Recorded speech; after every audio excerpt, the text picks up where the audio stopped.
अस्सलामु अलैकुम रहमतुल्लाहि वबरकातुहू। आज मैं बात करूँगा वज़ू की जो फ़राइज़ है उनके बारे में, और वज़ू के फ़राइज़ कितनी हैं, कहाँ तक करना चाहिए, वज़ू करते वक्त कहाँ तक धोना चाहिए, और ये हुक्म अल्लाह ताला ने कुरान में भी दिया है। और नमाज में कितनी फ़राइज़ है वो भी बताएंगे। ये वीडियो हर मुसलमान को देखना ज़रूरी है, जो बगैर पढ़ा लिखा है, जिनके पास इल्म दीन की नॉलेज नहीं है, उनको ये वीडियो देखना ज़रूरी है। और जो गांव देहात में रहने वाले लोग हैं उनको भी ये वीडियो देखना ज़रूरी है। अगर आपको वज़ू की फ़राइज़ पता नहीं चलेगा, नमाज के फ़राइज़ पता नहीं चलेगा, तो अब वज़ू कैसे करेंगे और नमाज कैसे पढ़ेंगे। इसलिए वीडियो को मुकम्मल देखें और फॉलो करें, वीडियो को शेयर करें। सबसे पहला हम बात करेंगे वज़ू की फ़राइज़ के बारे में। वज़ू में 4 फ़राइज़ हैं, और अल्लाह ताला ने सूरह माइदा की आयत नंबर 6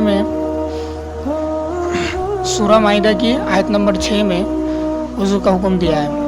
सबसे पहला जो अल्लाह ताला ने कुरान में बयान किया, अपने चेहरे का धोना पेशानी के बालों के नीचे से लेकर एक कान की लू से दूसरे कान की लू तक और थोती के नीचे तक, ये हो गया चेहरे का धोना। थोती के नीचे तक ये चेहरे का धोना। और दूसरी नंबर पे अल्लाह ताला ने जो कुरान में हुक्म दिया है वो दोनों हाथ कहनी तक धोना। अब ये कहनी का तक धोना ये फ़र्ज़ है, और कहनी धोते वक्त जो अक्सर लोगों की क्या होता है कि सर्दी के मौसम में कहनी तक तो वज़ू करते वक्त कहनी तक धोता है, लेकिन ये हिस्सा सूखा रहता है, तो उनका वज़ू बिल्कुल नहीं होगा। ये पूरा तरीके से धुलना चाहिए। थोड़ा सा भी जगह सूखा रहे फिर वज़ू नहीं होगा, ये फ़र्ज़ है। तो ये हो गया दूसरी फ़र्ज़। और तीसरी जो है वज़ू में चौथा है सर का मुसाह करना हो गया तीसरी। और चौथा जो है टखनों समेत दोनों पाँव का धोना। ये हो गया वज़ू के 4 फ़राइज़, जिनमें से अगर कोई एक छूट जाए तो वज़ू नहीं होगा, और अगर वज़ू नहीं होगा तो बाकी कोई अमल नहीं होगा। जब वज़ू नहीं होगा तो नमाज नहीं होगा, तो नमाज से बढ़कर कोई अमल है ही नहीं। तो अब हम बताएंगे नमाज में जो 13 फ़राइज़ हैं उनके बारे में। ये नमाज के जो 13 फ़राइज़ हैं उनको जानना ज़रूरी है, जिनके बगैर अगर 13 में से कोई भी एक जानकारी अनजाने में छूट जाए, नमाज नहीं होगा, बिल्कुल नहीं होगा। और अगर आप ज़ोहर की नमाज़ पढ़ रहे थे तो उधर 13 फ़राइज़ में से एक फ़राइज़ अनजाने में छूट गया, वो असर की नमाज में याद आए तो तुरंत नमाज को, ज़ोहर की जो नमाज है तुरंत लौटाना चाहिए, क्योंकि नमाज नहीं होगा, फ़राइज़ छूटने से नमाज नहीं होगा। तो नमाज में जो 13 फ़राइज़ है, बाहर 7 है और अंदर 6 है।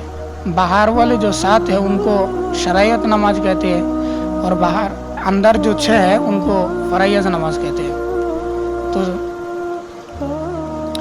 हम पहले बताएंगे बाहर जो 7 है उसमें कौन कौन सा है, क्या क्या है।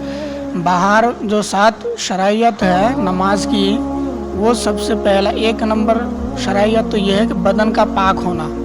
नमाज के लिए अपनी बदन का पूरी तरीके से पाक होना। और दूसरी नंबर पे है जो कपड़ा पहनकर हम नमाज पढ़ेंगे उसी कपड़ा का पाक होना। जैसे मैं अभी ये कुर्ता पहना हूँ तो ये पहनकर मैं नमाज पढ़ूँगा, इसका पाक होना ये दूसरी नंबर पे है। और तीसरी नंबर पे है जगह का पाक होना, जिस जगह पर हम नमाज अदा करेंगे उसी जगह का पाक होना। अगर ये जगह नापाक रहेगा तो हम नमाज के लिए खड़े होंगे, जब सिजदे पे जाएंगे तो उधर जो नापाक रहेगा वो हमारी बदन पे लगेगा, तो वज़ू भी टूट जाएगा और नमाज भी टूट जाएगा। इसलिए जगह का पाक होना तीसरी नंबर पे। और चौथी नंबर पे सतर का छुपा हुआ होना। चौथी नंबर पे मर्दों का या औरतों का सतर का छुपा हुआ होना, ये चौथी नंबर पे है। اور 5ویں نمبر پہ جو ہے نماز کا وقت ہونا. جیسے اللہ تعالیٰ نے 5 وقت کی جو نماز ہے ہر نماز کو اپنی وقت پہ مقرر کر دیا کہ عصر کی نماز عصر کے وقت ہوگی، ظہر کی نماز ظہر کے وقت ہوگی، اور عشاء کی نماز عشاء کے وقت ہوگی، فجر کی نماز فجر کے وقت ہوگی. تو ہمیں وقتوں کا پتہ ہونا اور نماز ادا کرنے کے لیے جیسے آپ عصر کی نماز ادا کرنا چاہتے ہیں تو عصر کا وقت ہونا ضروری ہے. ظہر کی نماز میں عصر کی نماز ادا نہیں کر سکتے آپ. ظہر کی نماز میں ظہر کا ہی نماز ادا کرنا پڑے گا. قضا کرنے کا وہ الگ بات ہے. اور 6 نمبر پہ ہو جو وہ قبلہ کی طرف رخ کرنا، یعنی اپنی چہرہ کو قبلہ کی طرف کرنا. اور 7 نمبر جو ہے وہ نیت کرنا. یہ ہو گیا نماز کی جو شرعیت ہے، باہر کی جو 7 شرعیت ہے نماز کے لیے یہ ہو گیا. اور اندر جو نماز کی جو 6 فرائض ہے اندر والا، اس میں سب سے پہلا تکبیر تحریمہ کہنا یعنی اللہ اکبر کہنا. اور دوسری نمبر پہ ہے قائم کرنا یعنی نماز کے لیے کھڑا ہونا. اور تیسری نمبر جو ہے قرات پڑھنا. اگر تنہا نماز پڑھے تو سورہ فاتحہ کے ساتھ دیگر سورات کا ملانا، یہ تیسری نمبر پہ ہے یہ. اور چوتھی نمبر پہ جو ہے وہ رکوع کرنا، یعنی اگر امام کے ساتھ پڑھ رہا ہے تو امام کے ساتھ رکوع کرنا، امام رکوع میں جائے تو رکوع میں جانا، یہ چوتھی نمبر پہ ہوگا. اور تنہا پڑھ رہا ہے پھر بھی رکوع کرنا. اگر رکوع چھوٹ گیا تو نماز نہیں ہوگا، نماز کو دوبارہ لوٹانا پڑے گا. جب بھی یاد آئے تب بھی لوٹانا پڑے گا اور لوٹانا ضروری ہے. اور 5 نمبر پہ جو ہے وہ سجدہ کرنا. 5 نمبر پہ جو ہے وہ سجدہ کرنا. اگر امام کے ساتھ پڑھ رہا ہے تو سجدہ کرنا فرائض ہے. اگر سجدہ چھوٹ جائے تو نماز نہیں ہوگی. اور 6 نمبر پہ جو ہے تشہد پر بیٹھنا یعنی قاعدہ آخرہ پر بیٹھنا، تشہد پر بیٹھنا، یہ 6 نمبر پر ہو. اور یہ ہو گئے نماز کی اندر جو 6 شرائط ہے یہ ہو گیا. اور نماز کے باہر کا تو میں نے بتا ہی دیا، اور نماز کے اندر کا بھی بتا دیا. یہ ہر مسلمانوں کو جاننا ضروری ہے جن کے بغیر نماز نہیں ہوگی. اگر آپ نماز پڑھتے ہو تو آپ کو ان باتوں کا علم ہونا ضروری ہے. اگر ان میں سے کوئی چھوٹ جائے تو نماز بالکل نہیں ہوگی، اور جب بھی یاد آئے تب بھی نماز کو دوبارہ لوٹانا پڑے گا. اس لیے ان چیزوں کو ہر مسلمانوں کو جاننا ضروری ہے. نماز میں کتنی فرائض ہے، کتنی سنتیں، کتنی واجبتیں ہیں، کتنی سنتیں ہیں، یہ جاننا ضروری ہے. اور ایک بات، نماز میں 51 سنتیں ہیں، نماز میں 51 سنتیں ہیں، یہ بھی جاننا ضروری ہے. انشاءاللہ سنتوں کے بارے میں آئندہ ویڈیو میں بتائیں گے. ویڈیو بہت لمبا ہو رہا ہے، اگر زیادہ لمبا ویڈیو دیکھنے میں بھی پریشانی ہوتی ہے.